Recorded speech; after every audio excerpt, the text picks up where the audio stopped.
Hi, I'm Dan Sweet. I'm Director of Public Relations and Communications for Helicopter Association International, and welcome to our bi-weekly HAI at Work webinar series. We're glad you joined us today. We know that your schedule is always pretty tight, and we appreciate it. HELI-EXPO just finished up. It was a pretty massive show. If you weren't there, you really missed out. We had something like 12,000, almost 13,000 visitors, attendees, exhibitors. The show floor was packed. It was really, really busy. Next year's show is in Anaheim towards the end of February. We hope you can make that one if you didn't make this one. But there's always a ton of things going on during HELI-EXPO. And one of the things that we always try to do is Jim Viola, our president and CEO, kind of gives his view of the state of the industry. And he talks about what HAI is doing, what the industry is doing, problems that we're seeing, how HAI is working to try to solve these problems. And we just felt like it really made a lot of sense to share his viewpoints, his vision, his thoughts and ideas on what things were going on. And so we'll go ahead and get things started here in just a second. It is a recording, but surprisingly enough, our speaker is the president and CEO of HAI HELI-EXPO and at HAI, James Viola. Normally we take questions. Today, because it's a recording and because of Jim's schedule, he was not able to participate. So we will not take questions at the end of this webinar. Strangely enough, we have a recording of Jim's speech and we are still recording the webinar. So if you do know of anybody that would like to see this, or if you want to go back and review anything that you might miss, we will try to get the webinar link up here fairly quickly. Let me stop sharing this screen and get my other screen shared here quickly. And we will, this is the awkward pause as I try to get the other video up and going. Of course, hit the wrong button.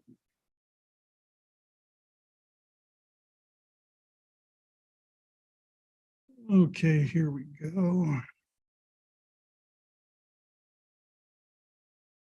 It's really causing me problems. Make sure I click these. And we will be back after Jim's video to give you updates on what's coming up and what HAI is also doing. Well, thanks everybody for coming by to kick things off here for the little bit of an update on industry. I'm James Viola. I'm the president and CEO of the Helicopter Association International, and I'm very happy that you get to visually see all the good work that my staff does around 365 days of the year, but this is one of the shows where it all comes together here at HELI-EXPO every year, and it's just going to be another wonderful event as the doors will open tomorrow for that. So in case you wanted additional information, as we go through the slides here, there's going to be a QR code at the end of the presentation, and you'll be able to just take a click of that and it'll be able to download the presentation. I want to start off with a look at the board of directors for HAI. They come from various backgrounds, and a lot of the things that we do is make sure that segments of the industry are actually represented by board members. And I've been on a couple of boards, and the thing about the Helicopter Association International is our board members are actually operators. You have to be an operator. So we have a close relationship with the OEMs, the manufacturers and the suppliers, of course, because you'll see them all over the floor out there. But HAI was stood up as a operator type membership, and the board of directors stays with that. And I did a double. All right, so I'm going to bring an update on HAI's work on behalf of the members, and we're going to cover HAI's efforts to communicate the power and the value of the industry, our work with regulators and legislators to combat the overburdenedness of regulations out there, our ongoing effects to improve the safety of the industry, because we know in order to have a prosperous industry, you got to have a safe industry. We're going to comment on our aid to our members and see what their pressing issues are out there, and then our efforts to bring more people into the vertical aviation industry or workforce development, because we know we need to continue to grow, especially with all the great stuff that's on the horizon. I'll also share some data on insights from industry with you on all those items. Okay, as part of the top to bottom review of our organization, HAI has developed a series of strategic goals that will position the vertical aviation industry for growth. And I've already heard the rumors walking around the halls here that everybody is feeling that growth and that energy. And then with the input from our board of directors and our staff, we create a set of strategic initiatives that will describe how we will achieve those goals for industry. And these initiatives will guide our action over the next few years. Our first initiative is to unify the industry around a new vision of vertical aviation and its continued promotion of community compatibility. We know that we have to be able to fly neighborly. Fly neighborly is part of our one of our working groups that's been around for a long time, and so that community compatibility is absolutely essential as we move forward. And we'll collaborate with our industry to deliver fresh and forward-thinking perspectives that portrays it in a global and solution-focused community. We will emphasize the need to create good relationships with the community that we serve, and then we will deliver this message to the public while we also promote the benefits of vertical aviation and the unique services it provides all across society. Our second initiative seeks to build engagement in our industry to help politicians and regulators better understand the vital role our industry plays in the airspace and in the economy. HAI continuously stands up for vertical aviation before our regulators and legislators. Lots of education goes on in looking for opportunities to provide those education. We work to prevent restrictive legislation, including what we've recently done is filing a lawsuit against the state of Hawaii a few weeks ago to block legislation that would curb our tour flights. We also joined forces with other aviation associations to block similar legislation in New York State and to prevent states like Washington and California from prematurely halting the sale of leaded aviation gas. We also work to promote positive, performance-based regulations. And this slide features some of those issues we are currently working.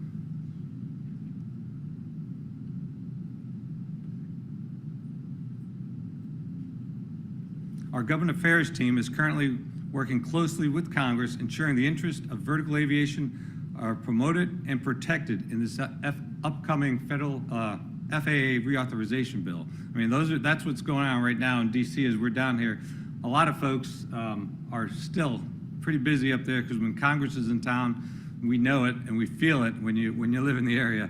And the FAA reauthorization bill is going to be one of those key things this year for our government affairs. We invite those who are interested to visit our website to learn more about how our organization is working on your behalf.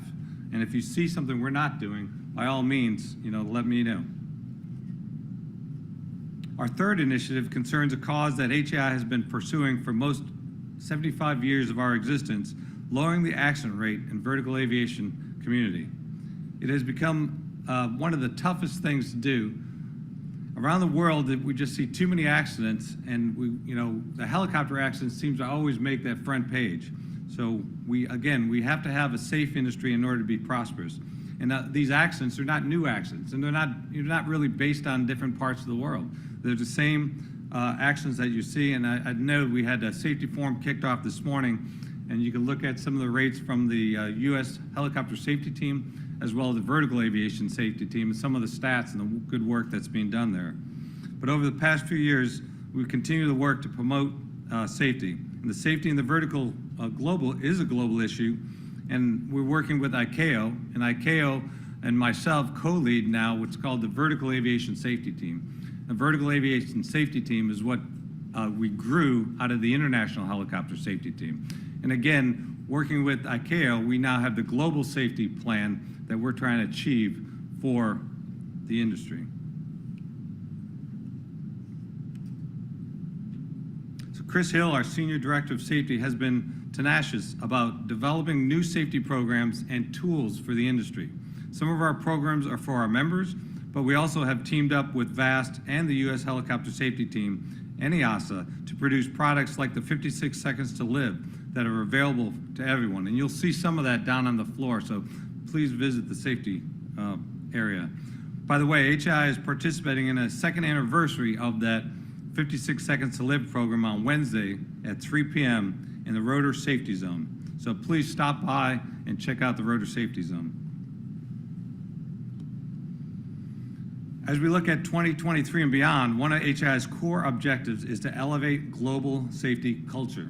And we're going to do that through the value chain. We'll do it by providing leading-edge services that will enhance operational safety, effectiveness, and efficiencies. We're especially aware of the need for resources for smaller operators. 5 aircraft and less is where you see a lot of the accidents, and if you look at the data there. So not every operator wants or needs to participate in all of our programs, so our challenge is to ensure that we are hypersensitive to the needs of our operators. We want to provide industry and our members with the right resources at the right pace without overwhelming them or boring them. That is the challenge that we are happy to accept. Through expansion of relationships and partnering with global industry leaders to provide and service providers, HAI has significantly expanded the portfolio of resources, and we'll highlight just a few. Our SMS software providers include Aircraft Electronics Association, Air Charter Safety Foundation, Baldwin, and Wyvern. And through Wyvern, we've expanded to not only provide SMS, but also SMS coaching and assessment programs. Air Charter Safety Foundation also provides third-party support in the setup and day-to-day management of the Aviation Safety Action Plan, or ASAP. And we just launched our newest member service, the Flight Training and Checking Program, to help our members clear costly backlogs of pilot training and program and certification issues. So that's an ability of one of our members offering a service that provides check rides that you can get through him or you can get from the FAA. And people know right now there are some delays on the FAA side of the house, so hopefully we'll see some members taking advantage of that. And then here's a more comprehensive lineup of the safety resources available through HAI and industry partnerships and engagements. No matter how experienced and mature your operation, chances are we have the tool and the resources available that can help you elevate your safety performance and culture. We hope that you will take advantage of some of these programs on here.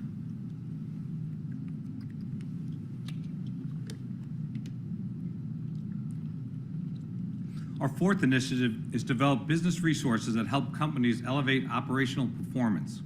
HAI's fundamental mission is to help our members and therefore the industry succeed.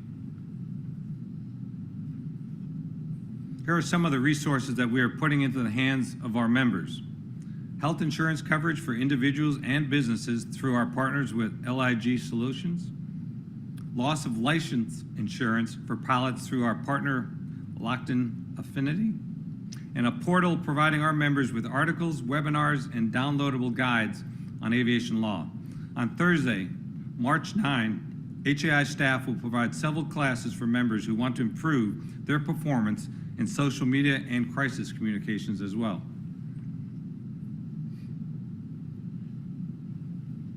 HAI has more than 12 working groups that bring together industry professionals to address the actual common issues that are happening throughout the industry. Some working groups are sector-based, such as aerial firefighting or tours. Others focus on issues that are important to everyone in aviation, such as safety or training. The HAI Board of Directors oversees the working groups, including commissioning new ones or putting groups in dormancy according to the need of the industry. We are very proud of the work that our HAI member volunteers do on behalf of the vertical aviation community. More important about our working groups include meeting schedules and applications to join are on our webpage. A major pain point for our industry right now is the rising cost of insurance. We have spoken with underwriters and brokers, and regretfully, the situation will likely get worse before it gets better. Our insurance industry insider aspects percentage increase in the lower double digits for next year. There are things that operators can do to find competitive rates, and we have discussed these in the HAI articles and webinars, and you can continue to expect that. But the biggest issue for the underwriters is our industry's accident rate. Insurers spread their losses across the entire pool of the insured, and if you are a member of a high-risk pool, you will pay more. This means that even if you have never had an accident, your insurance costs will reflect the fact that this other operator has had 2 accidents and totaled in 5 years, because you are a member of the same risk pool. So one of the paths to lower insurance rates is to lower our accident rate, which again is certainly something that we're trying to help and affect. Look, I own a helicopter and I enjoy flying, whenever I can with my schedule, and I actually have the aircraft here. I got R-44 that I flew down from Gaithersburg, and I do it based on, of course, risk analysis, risk assessment, and I actually flew down here a week early to the show because the weather was so good. 2 weeks ago, that a HAI system came across the United States. I had a altimeter setting of 3045 at Gaithersburg, Maryland, and when I landed at Charlie Brown, 5.6 hours later, the altimeter setting was 3045. So I saw that coming the whole week, and I was like, okay, how do I reduce my risk? How do I reduce my anxiety? Well, I've got a big show starting on Thursday. Maybe the sooner I get my helicopter there in good weather would make a good move, and that's what I did last week. But we do not fly in a vacuum. We fly with the responsibility of regulators, legislators, safety agencies, insurance providers, and our customers and the public. And they're all telling us in so many ways with insurance rates, which regulatory and legislative mandates, that we must get better at assessing and mitigating the risks that are out there. Just like I've mitigated pressure even just to have to get here for Friday's fly-in. So as individuals and as an industry, we cannot afford to keep having the same accidents.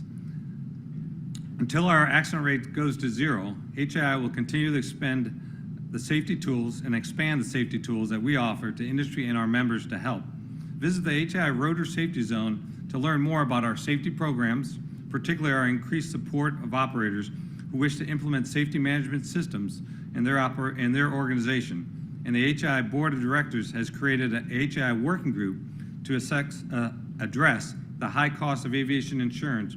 And that group, I did say hello to that group this morning at 8 o'clock, so they're meeting here for the first time in person. And it's, there is no silver bullet. And, we met with them to try to see what we can do as an organization. And one of the things they did was, as we sat at the table, they slid a piece of paper across the desk to us, said you can't take that with us, but you can take a look at it.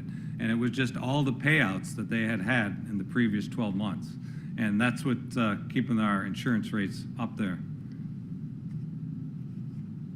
So one additional element is the Strategic Initiative 4 will come about later this year, and that's establishing a HAI Small Business Advisory Council.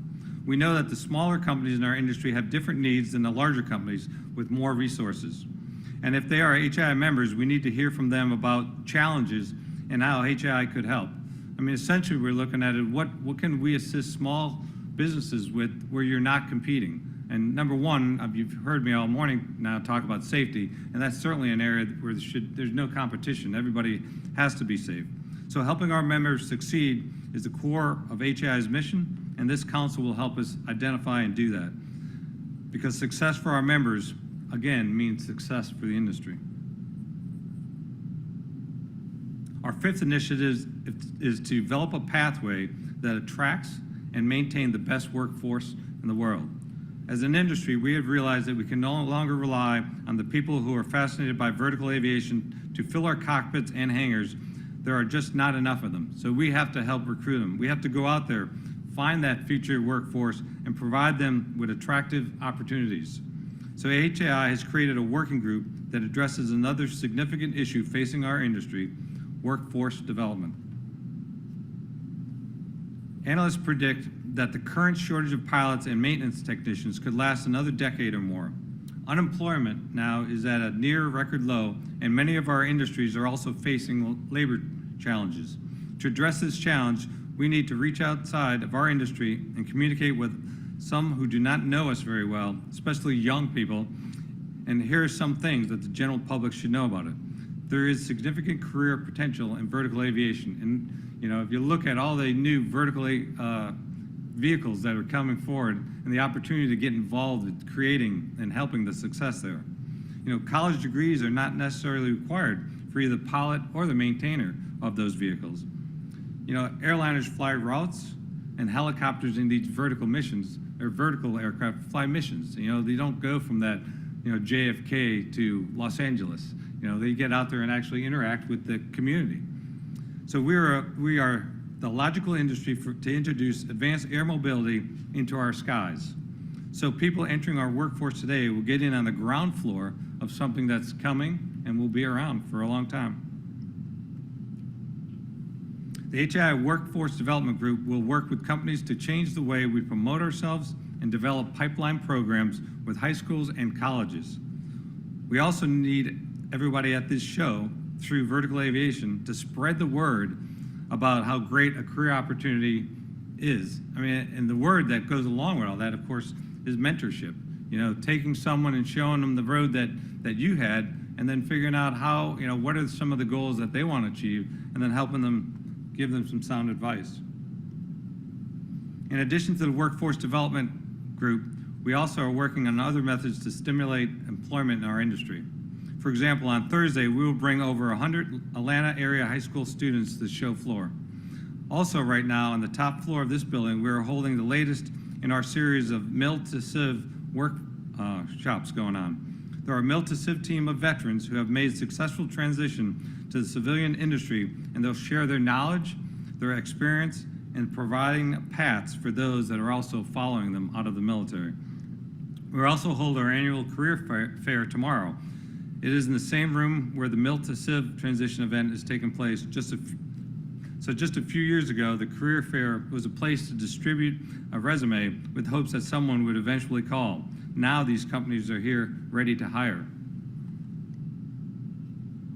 Finally, we are happy to announce the expansion of our Rotor Pathways program.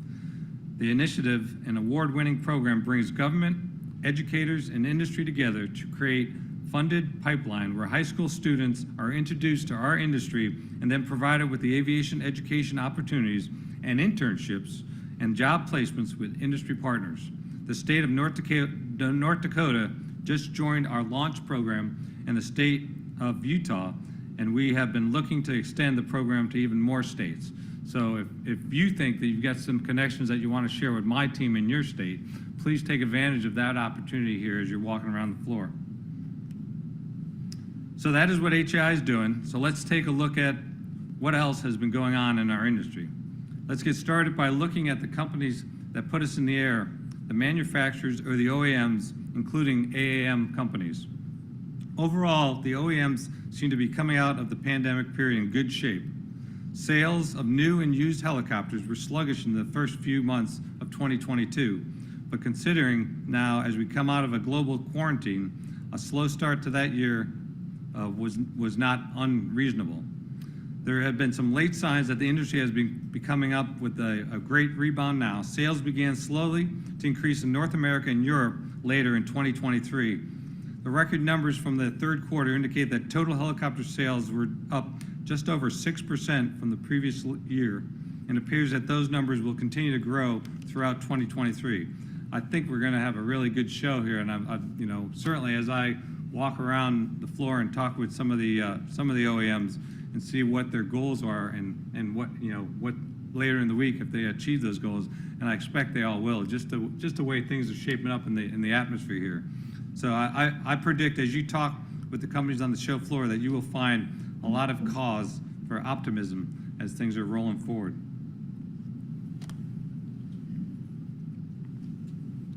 So that is what HAI is doing, and let's take a look at what else is going on in our industry.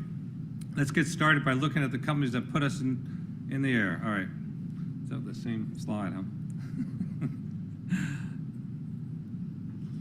All right, very quickly, I'd like to recap some of the work HAI did on behalf of the industry this year.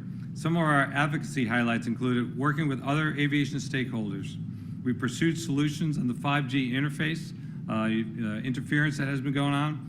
99% of air ambulance operators were able to resume Part 135 operations under our HAI exemption that the staff did.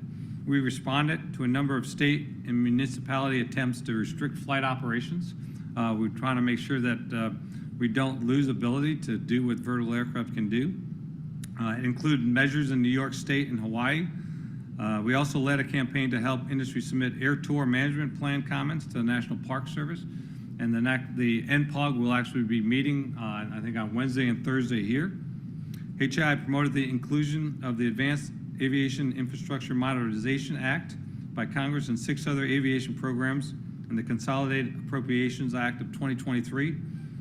On sustainable aviation fuels, SAF, HAI partnered with FAA and other general aviation associations on the EAGLE program to reduce the use of leaded fuel by 2030.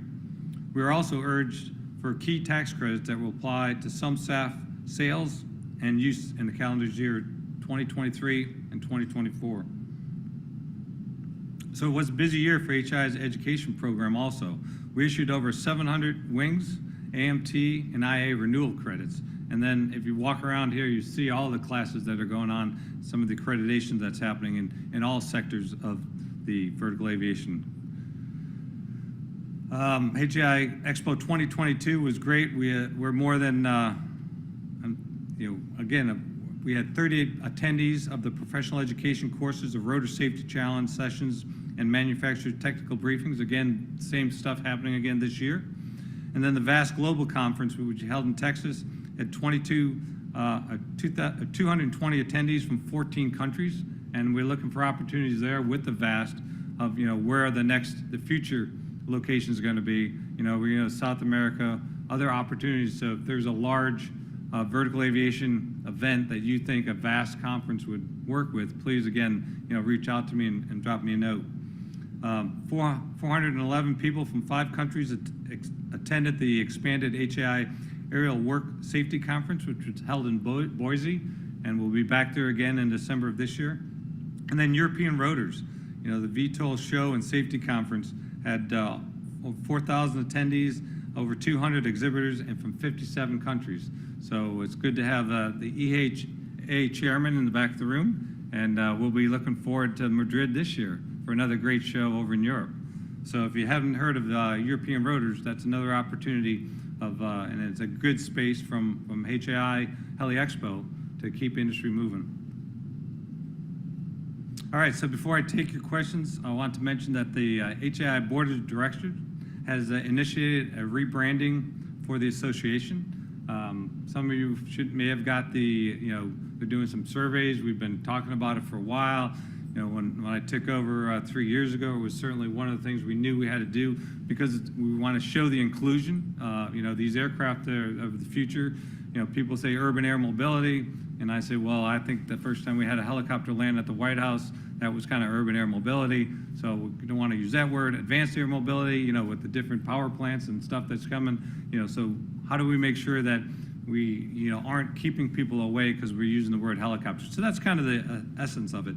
And so, out of respect for our 75 years of service to the vertical aviation history and the generation of aviators who built this industry, the board is approaching this process very meticulously, and we need to ensure that our future brand is very inclusive, but also looks up to our industry's future while honoring the great past of the vertical industry. So our rebranding efforts will be based on research and a collaborative process, and I look forward to sharing more news about this as we roll forward and get some more objectives and goals from our board.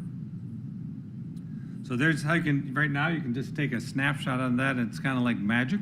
You'll be able to have the whole slide deck, and I like when I can show up now to when I visit members, and I can give them the little Q code there, and you don't have to connect computers, you don't have to share any type of, maybe it's something from the pandemic where you don't have to pull something out of one computer and stick it in the other.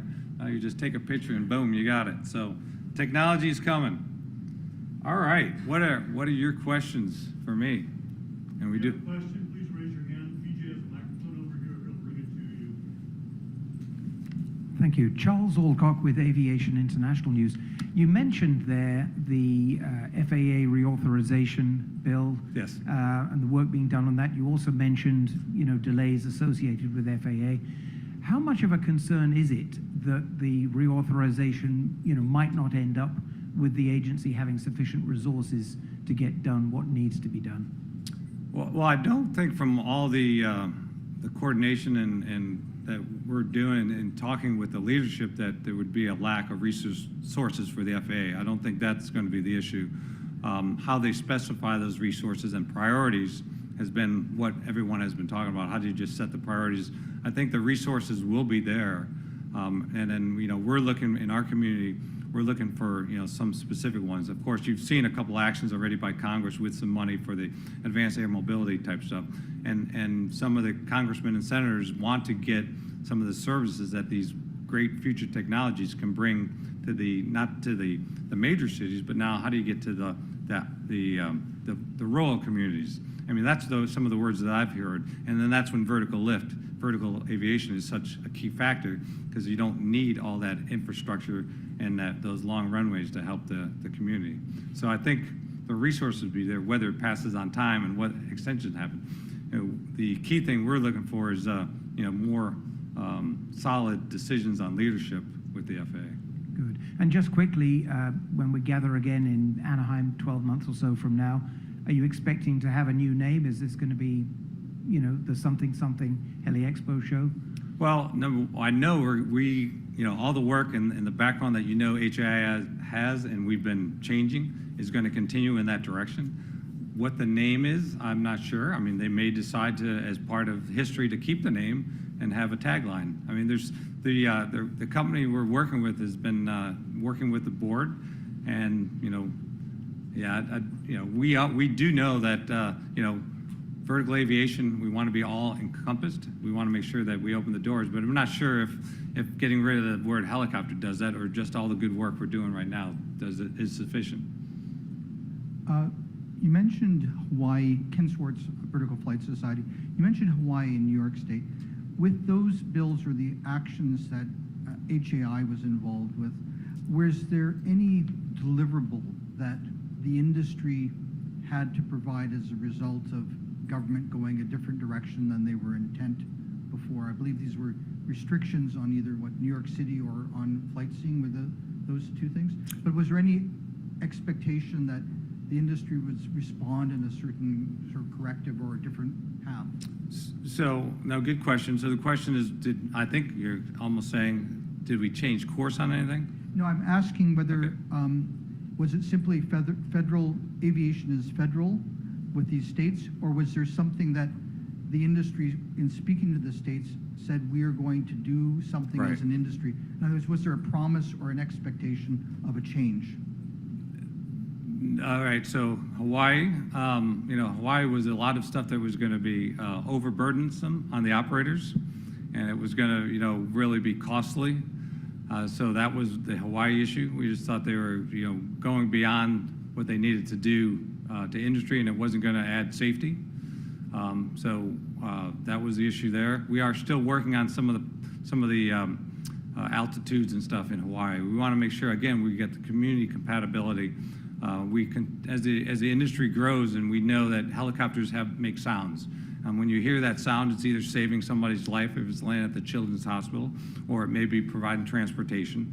But we are trying to make sure that sound, as we get less sound with the newer vehicles, that we have the community compatibility. So little things are changing to make sure that the communities are happy. In New York, it was I don't know how to describe. But I mean, to ban all helicopter flights over New York City was a little bit outrageous. And if you've been in the streets of New York City, I don't think it was because of the sound the helicopter was making. I'm not sure you'd hear one. But yeah, it was just overreach by the states doing overburdensome regulations that would actually, what happened in the New York case, they realized that they'd be on the blame line as well as industry for what they were suggesting. Hello, Jeff Winters, Pratt & Whitney. Two questions have been in our air medical segment. Have our friends in the air medical business reached out and asked for help regarding the No Surprise Act?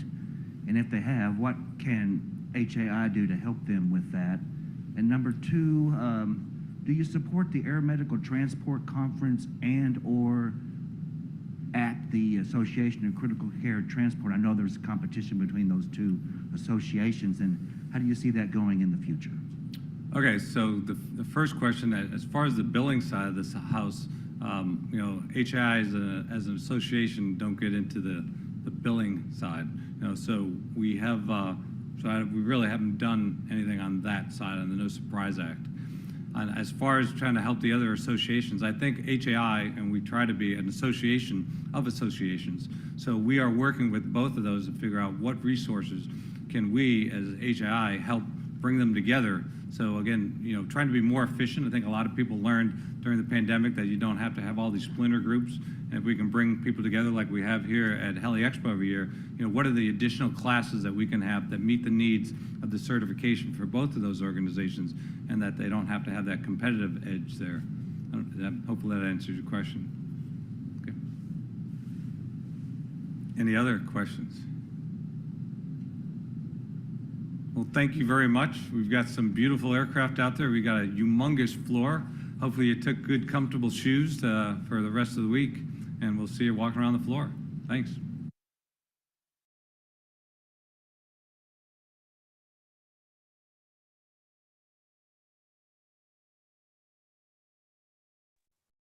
Okay, well, I hope that gave you a little bit of an insight onto what Jim had on his mind and what was going on during HELI-EXPO. As I promised, we are trying to push all the right buttons again to share the slide deck with you, because we had tried to get that included behind Jim, and it just didn't seem to work out. We'll get that for you here in just a second.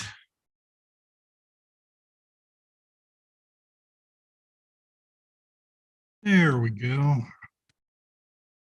That should give you the QR code and both the link. And so I'm going to leave this up here for just a couple of minutes, give you plenty of time to pull out your phone, take a picture of the QR code, or to write down the link. Use your print screen function on your computer, whatever else might work to capture that information. Now, I will say that in addition to Jim's slides, if you go into the view notes section of PowerPoint, you will be able to see the script that he was using. So you'll actually be able to see what he was thinking, talking about during the presentation. And we're going to try to get the slide deck added to the recording of this webinar as well. So I'll leave this up for another 10 to 15 seconds and give you time to get a copy of it.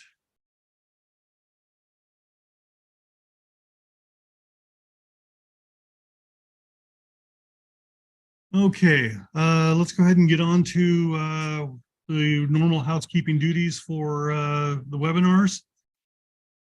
It's springtime and our schedule is changing. That's one of the things that's fun about our industry. Schedules change. We had everything fairly committed, fairly firm, and after Expo, things started to shift a bit. What I can tell you, topics we have coming up are, we'll have a discussion about our new HAI SMS assessment program.